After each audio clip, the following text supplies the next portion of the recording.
I know everybody's talking about Drew Brees and Mahomes for the MVP. Mm. Is there any like dark horse you think that has a shot that's not those two? I know people want to throw Philip Rivers' name in there. Like, who? Okay, who do you think is leading the MVP, and who do you think is like a dark horse that could get in the mix? Who's the other person you said? Drew Brees and who? Drew Brees, Patrick Mahomes. Those are kind of like the two. And then like Philip Rivers is. I think that's my dark horse. Yeah, I think Philip Rivers is the dark horse for sure, because if Drew wasn't, if he hadn't become, second on the all-time touchdown list, the number one, become the all-time passing leader, if he wasn't accomplishing those things, this might be a very different conversation, because Philip Rivers is playing lights out right now. He's having one of his best seasons. The Chargers are playing well. He just had a great performance against the Pittsburgh Steelers. And so I think if Drew hadn't accomplished those things this year, there might be a different conversation, because also, sorry, my screen just flipped. It's very random. I don't even know how I just did that. Like, how do you? I think you could just double tap. Just double tap? Mm-hmm. See, you know more than me. But I never touched the screen, though. It was crazy. So anyways, I think if Drew hadn't accomplished those things this year, we might be having a different conversation, because, like you just said, Patrick Mahomes is playing lights out. What is in the ketchup? Like, you know how they say eat a weed? I'm like, what is in the ketchup? There's something in that ketchup he got over there, man. But I mean, he's balling, and he's doing it at a level that we haven't seen before, because they're putting up. I mean, we saw the Monday night game. That was a legendary game where they put up 50 points. That came down to who was going to have the football last, basically. And so, but it's funny, because the one thing I just said this yesterday on Total Access, that I believe the Chargers will beat the Kansas City Chiefs next week and win a division, because their defense is playing lights out right now.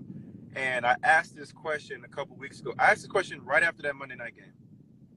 How can the Kansas City Chiefs and the Los Angeles Rams be effective, or, make this run in the playoffs with poor defensive play? Because their defense is, I mean, it's the ultimate like night and day Jekyll and Hyde. Like, you got these great offenses, and then you got these really just bad defenses right now that are giving up a ton of yardage, a ton of points and touchdowns. And I mean, both of them are really bad in the run game.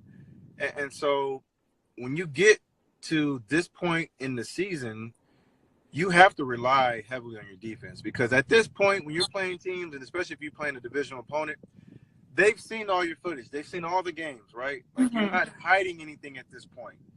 And it's a big reason why in the past, Andy Reid has lost in the playoffs, because teams have figured out his offenses and his offensive schemes, because they do a lot of trickery, right? They do a lot of, shifts and motions, and just to try to confuse you, right? But when you get to December, teams have kind of seen all the footage. They've seen all the tape. They've seen all the shifts and motions. They've seen all the trick plays. And so this is where you rely heavily on your defense. And I just wonder how the Rams and the Chiefs can make a run in the playoffs and to the Super Bowl when their defense is playing that bad, because you're asking a lot of your offense to have to go out every week and outscore the other team, right? That's a tough ask. So going back to the original question, I think Philip Rivers is the dark horse, and I think the Chargers will end up winning that division. I think the Chargers have come on really strong as of late. I mean, there were two very suspect calls in that game, but other than that, I still think the Chargers are doing well. But the thing is, with the Chiefs and the Rams, that's been my question all year, is like, what happens when Patrick Mahomes can't put up 35 a game, and then like it's a tight game and you have to rely on your defense? But I also think with the Rams, they're getting to lead back, which I like. I'm a big fan of Talib. So I think he's going to make an impact. And I think, aren't the Chiefs, I don't know if he came back or he's supposed to come back, Eric Berry, I think he'll make an impact. But they're definitely missing Eric Berry for sure. They need him in the worst way. And I mean, he's a lot more than just a safety for that team, right? He makes plays. They feed off of his energy. The the team plays better when he's at their safety position. And so, for the Los Angeles Rams, Aaron Donald, it seems like they rely so heavily on Aaron Yeah. Donald to make a play for them. And it's like, if he doesn't make a play, like if he doesn't get to the quarterback and get a sack cost, fumble, then, how are they going to be successful, right? It's on defense. Jaguars, like last year, it's like all they do is rely on the defense, Yes. and you can't win like that all the time. You have to have offense. You got to have complementary football when you get into the postseason.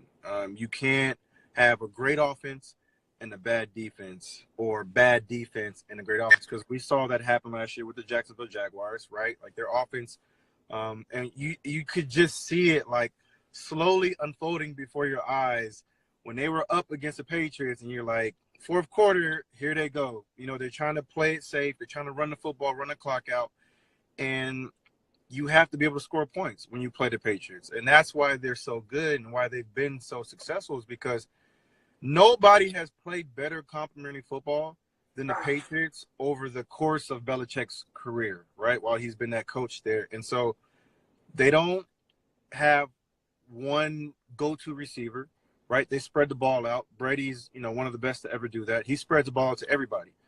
So they make you defend everybody. Mm-hmm. And then they also run the football about 49% of the time. And so not only do you have to guard everybody on the field, but you also have to play the run as well, because they're going to run the football a lot. And so some games, the running back will have 100 yards receiving and 10 catches. Some games it'll be Julian Edelman. Some games it'll be, it could be Josh Gordon. Some games it could be James White, right? Sony Michel. Like, so you got all these pieces, and you can't focus on one guy, right? And then, their defense always usually starts out slow, but at this point in time of the year, they're usually top 10. And right now, if you check the list, I believe the Patriots are like 9 or 8, and they always are in this time of the year. This is when they play their best football. And so, again, it goes back to the point of, this is why the Patriots are so successful. And this is why, they're kind of the franchise that everybody looks to and wants to be like, right? But you have to do these things. You got to follow these steps, to get to that point. No, I totally agree. And like everybody, every year, I feel like, the Patriots, they always struggle in that like end of September, October, like they'll drop a game they should, and everybody's like, it's the end, it's over. It's like, no, They win like 7 in a row. But this